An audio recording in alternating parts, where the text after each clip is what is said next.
Bonjour à toutes et à tous et bienvenue pour cet avis et cette analyse sur le premier épisode de Loki. Cette vidéo s'adresse à celles et ceux parmi vous qui ont déjà vu cet épisode qui est sorti le mercredi 9 juin, sachant que cette saison de Loki comptera 6 épisodes qui sortiront à raison d'un épisode par mercredi, donc contrairement au vendredi pour les précédentes séries Marvel sur Disney+. Et si jamais vous craignez mes théories, eh bien sachez qu'elles seront en fin de vidéo. Donc pour les aficionados, eh bien vous saurez où les trouver. Et puis bien sûr, si vous comptez vous abonner à Disney+ pour profiter de Loki notamment, je vous invite à le faire en passant par le lien que vous trouverez en description de la vidéo puisque vous soutiendrez la chaîne en même temps. Merci à vous par avance.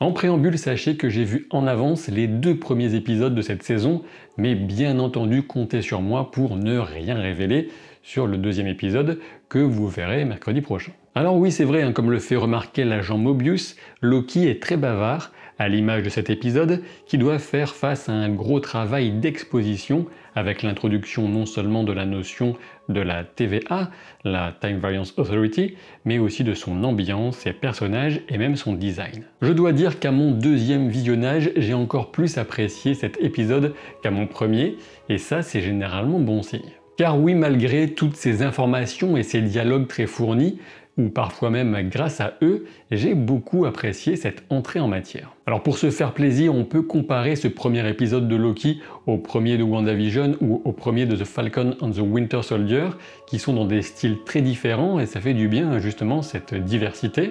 Et je dois dire que mon préféré parmi les 3 pilotes est bel et bien celui de Loki. Commençons par la musique pour une fois, puisque je n'avais qu'effleuré ce sujet en donnant mes premières impressions, c'était sur Twitch lundi 7 juin, car oui, si vous ne le savez pas encore, j'ai une chaîne Twitch, il y a une très bonne ambiance dans le chat, c'est très convivial, on s'amuse bien, et vous pouvez m'y retrouver chaque lundi et chaque jeudi à 21h15. La bande son est donc plutôt bien inspirée, et j'en ai pris davantage conscience lors de mon second visionnage. Je suis bien loin d'être musicologue, mais je dirais que cette musique a un style un peu étrange, elle flirte parfois même avec l'absurde, et peut-être que la composition vient embrasser tous les aspects mystérieux, désuets, voire rétro-futuristes qu'on peut trouver dans Loki. Et quand les agents de la TVA surgissent, on trouve une ambiance synthétiseur qui renforce cette impression de science-fiction à l'ancienne. Le thème du générique d'intro joue à fond la carte du tic-tac de l'horloge et de l'étrange encore une fois, ce qui annonce la couleur des enquêtes temporelles à venir. Visuellement c'est encourageant, pas vraiment de surprise du fait des nombreuses bandes annonces, mais le concept est bien tenu, on a quelques plans sympathiques, même s'il est clair à mes yeux que la série en garde sous le pied, comme on dit, pour nous en mettre plein les yeux et la vue dans les prochains épisodes. Je l'avais déjà souligné en parlant des bandes annonces, mais la TVA m'a tout de suite fait penser à Brasil, le film de Terry Gilliam, et il faut bien reconnaître l'influence du design rétro-futuriste de Blade Runner, cité en référence parmi bien d'autres par le scénariste principal notamment Michael Waldron. On remarquera au passage que le chargé de la signature des déclarations a une partie de réussite en cours sur son petit écran de contrôle monochrome orange, une vie vraiment trépidante. Si vous avez éventuellement pensé à Rick et Morty en regardant ce premier épisode de Loki, eh bien il n'y a rien d'incroyable, rien d'incongru puisque c'est notamment sur cette série animée que Michael Waldron a fait ses armes. En termes de références et d'influence, le scénariste a aussi pu évoquer les longs dialogues des films de Tarantino ou encore Catch Me If You Can de Spielberg pour la dynamique qu'on retrouve entre Loki et Mobius, et il a aussi parlé de l'immense retour vers le futur. Quoi qu'il en soit, la réalisatrice Kate Herron semble bien tenir son affaire et clairement la TVA ressort avec une personnalité visuellement très marquée, ce qui était une réussite nécessaire. Au passage, on va reconnaître le clin d'œil au premier Iron Man, avec la chute dans le désert et les débris, ce qui permet de nous laisser supposer que pour Loki, comme pour Tony à l'époque, c'est une nouvelle phase de sa vie qui commence. Les téléportations et chutes de Loki renvoient sans doute un peu à son entrevue vertigineuse avec Strange dans Thor Ragnarok. Cette administration ubuesque aussi ridicule qu'écrasante apporte un parfait contrepoint à la majesté grandiloquente dans laquelle continue de se draper ce Loki de 2012, le variant L1130 selon la TVA. Et c'est au fil des diverses prises de conscience de Loki qu'on trouve dans cet épisode à la fois nos motifs d'amusement comme d'émotion. Une prise de conscience, j'en ai moi aussi une à vous livrer. je crois bien, je suis même convaincu que je préfère voir Loki en personnage principal plutôt qu'en adversaire. Je trouve que ça lui va mieux. Alors bien sûr, c'est un témoignage de plus de la performance toujours convaincante de Tom Hiddleston, sans oublier un début d'alchimie intéressante avec un Owen Wilson qui se coule avec talent dans l'habit de l'analyste faussement blasé et nettement humain de cette étonnante police du continuum espace-temps. De toute évidence, Loki va beaucoup changer au fil de ces 6 épisodes, et en un seul déjà, la série parvient à proposer à sa façon un concentré du cheminement que nous, spectateurs, avions déjà suivi depuis le premier film Thor en 2011 jusqu'au final tragique de Loki dans Infinity War. Entre les moments de découverte et les passes d'armes dialoguées, cet épisode parvient aussi à nous placer quelques moments assez forts. Par exemple, Loki comprend véritablement l'inéluctabilité de sa situation lorsqu'il trouve dans le chariot de Casey, cet administratif assez sympathique de la TVA, toutes ces pierres d'infinité dénuées du moindre pouvoir. Ici, la plupart des agents les utilisent comme presse-papier. On peut clairement y voir un double message, comme dans une bonne partie de cet épisode, qui va souvent s'adresser à nous, le public, au travers de Loki. Alors que le dieu de la malice commence à admettre que dans l'immédiat il ne pourra pas grand-chose contre la TVA, c'est aussi une façon de souligner pour le public que les enjeux de multivers dépassent de loin ceux qui avaient animé la phase 3 avec la quête des pierres d'infinité. En résumé, ne vous attendez pas à ce que les scénaristes utilisent encore et encore les pierres d'infinité comme des enjeux centraux de l'intrigue, on passe à autre chose et c'est très bien ainsi. Et puis de toute façon, dans les comics déjà, les pierres d'infinité ne fonctionnaient qu'au sein de l'univers auquel elles étaient liées. Dans un univers parallèle, ce sont de simples cailloux colorés, on les voyait sans pouvoir dans Infinity War 5, ce que j'ai découvert sur Twitter dans un tweet de Lyria Petitpain. Merci. L'autre scène très forte survient lorsque Loki parcourt seul les moments marquants de son avenir, la mort de sa mère, cette reconnaissance de père exprimée par Odin et cet amour fraternel réaffirmé avec Thor. Mais il est temps maintenant de pousser l'analyse un peu plus loin, on va dépasser nettement l'avis, mais on ne va pas encore entrer dans les théories. On pouvait légitimement se demander pourquoi Loki se faisait arrêter et pas les Avengers. Cet épisode nous donne une réponse très claire. Ce n'est pas le voyage dans le temps en soi qui est interdit par la TVA, mais la déviation par rapport au cours des événements tels que prévus par les gardiens du temps. Contrairement aux Avengers, Loki est sorti du déroulement prévu et il devient de fait, aux yeux de la TVA, un variant susceptible d'être éliminé sans pitié. Il faut bien dire que cet épisode pose clairement la Time Variance Authority comme un organisme gigantesque hors du temps, hors de l'espace, on ne sait pas trop, sans remords, capable, susceptible d'effacer de l'existence des milliards de vies sans broncher, sans sourciller. Il y a quelques instants, je parlais de Casey, un personnage plutôt amusant, mais aussi, de mon point de vue, un peu touchant. Il a passé son existence entière à effectuer des tâches de bureau, à tel point qu'il ignore ce qu'est un poisson. Mais quel genre de créature peut donc créer tous ces employés et leur dicter ainsi le cours de leur vie, plus ou moins éternelle, ça on ne sait pas trop.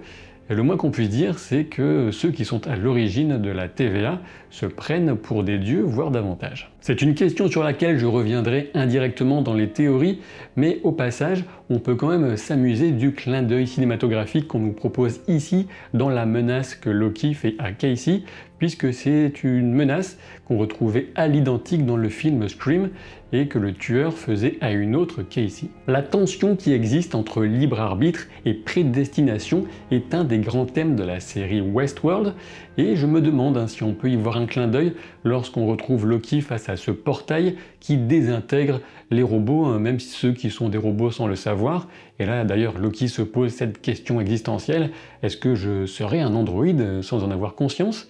Et on peut aussi y voir une référence peut-être même plus directe aux fameux réplicants de Blade Runner, puisque certains ne sont pas conscients de leur nature, et Michael Waldron a cité Blade Runner parmi les inspirations. On peut dire que le moment le plus marquant pour les curieux des énigmes correspond sans nul doute à l'explication en dessin animé, s'il vous plaît, menée par Miss Minutes. On y parle d'anciennes guerres entre lignes de temps concurrentes et de la création d'une ligne de temps sacrée par les gardiens du temps. Ces guerres ont de bonnes chances de faire référence au Secret Wars, ce fameux crossover des années 80 dans les comics et qui a été réimaginé en 2015 par Jonathan Hickman. Ce n'est pas tout, puisque la mention d'événements Nexus nous rappelle bien évidemment Wanda Maximoff, tandis que la folie d'un multivers qui dysfonctionne nous prépare tranquillement au scénario de Doctor Strange 2, qu'on doit aussi, en partie du moins, à Michael Waldron. Alors bien sûr, pour ce qui est des guerres secrètes, ce grand événement, ce grand crossover des comics, si on envoyait l'adaptation dans le MCU, ce ne serait pas dans la série Loki,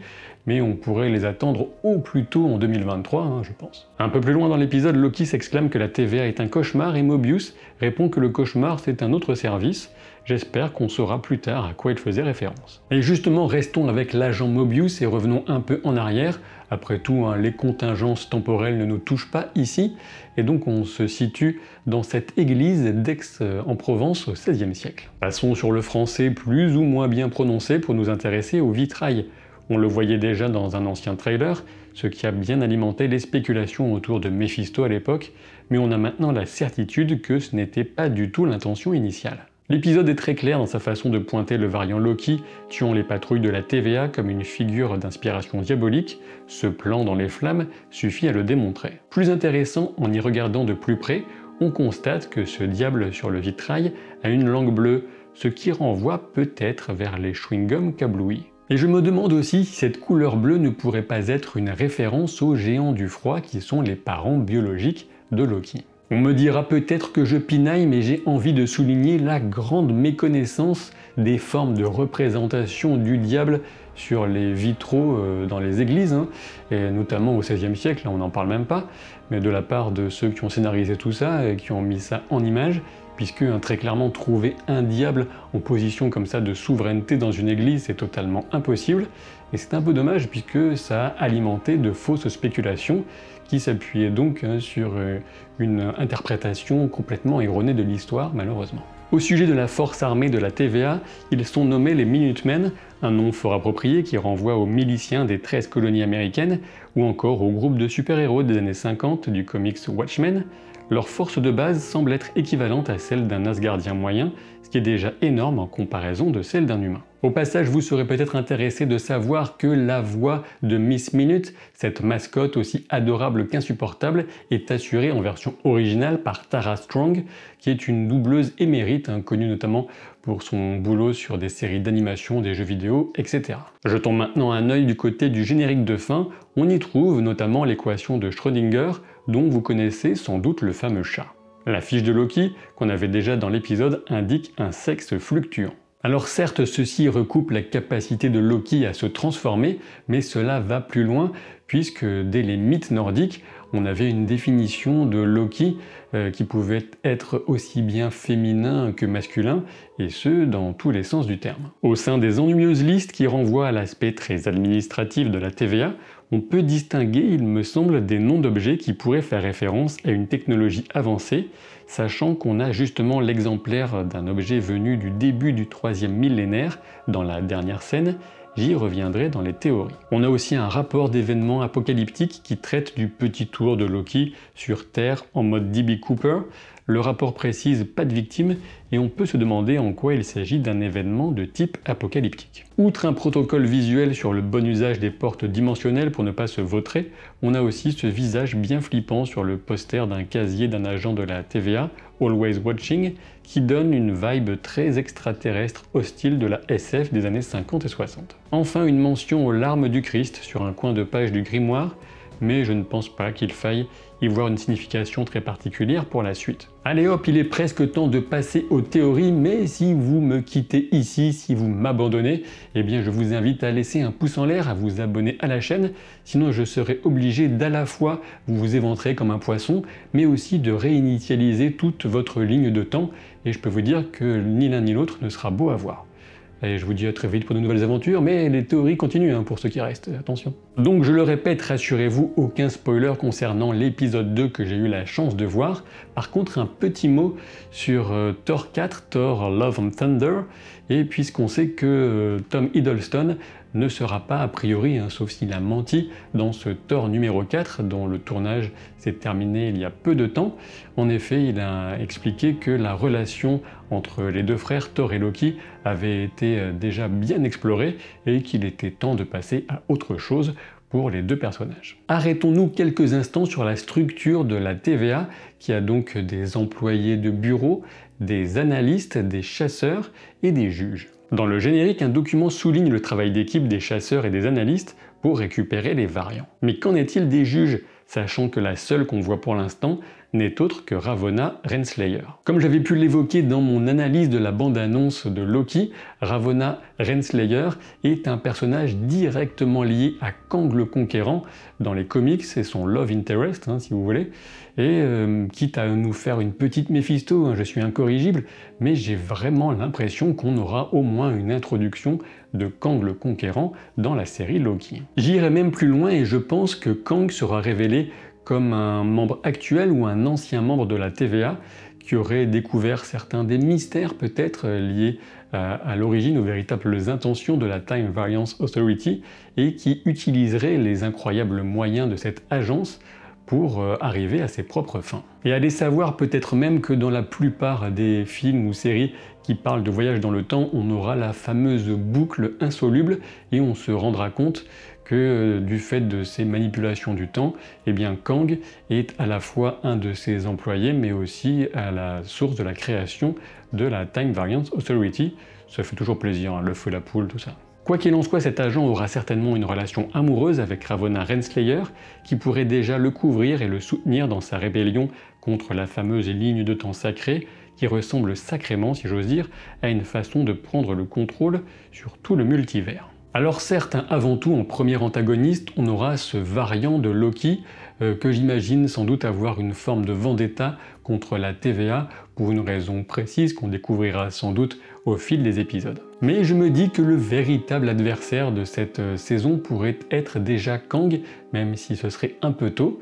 On verra bien et vous me direz ce que vous en pensez en commentaire. Ceci dit, on remarque que le variant Loki de la scène finale utilise un outil venu du 31e siècle, une période souvent évoquée dans l'histoire originale de Kang le Conquérant dans les comics. Et bien sûr, une chose est quasiment sûre, avec Doctor Strange 2 à l'horizon, avec son titre In the Multiverse of Madness, il y a fort à parier que d'ici la fin de cette saison de Loki, le multivers sera sans dessus-dessous et que la fameuse ligne de temps sacrée aura été bien bousillée. Reste surtout à déterminer, à découvrir si cela sera la faute de Loki, celui qu'on a sous les yeux, le variant L1130, ou encore du variant Loki qu'on voit à la fin de l'épisode, ou encore de Kang le Conquérant, ou de quelqu'un de différent comme Wanda Maximoff bien sûr, qui nous a été présenté comme un être Nexus. Eh oui, Wanda Maximoff, la sorcière rouge, est tellement puissante qu'elle pourrait être du genre à transcender les univers parallèles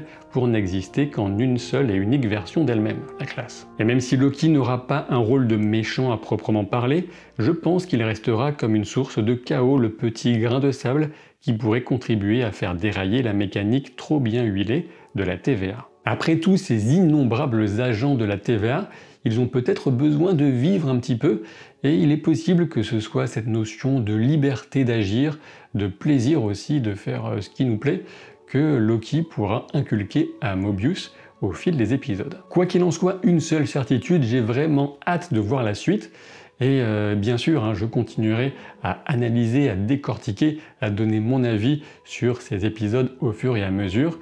Je vous donne donc rendez-vous à très vite pour de nouvelles aventures. Salut!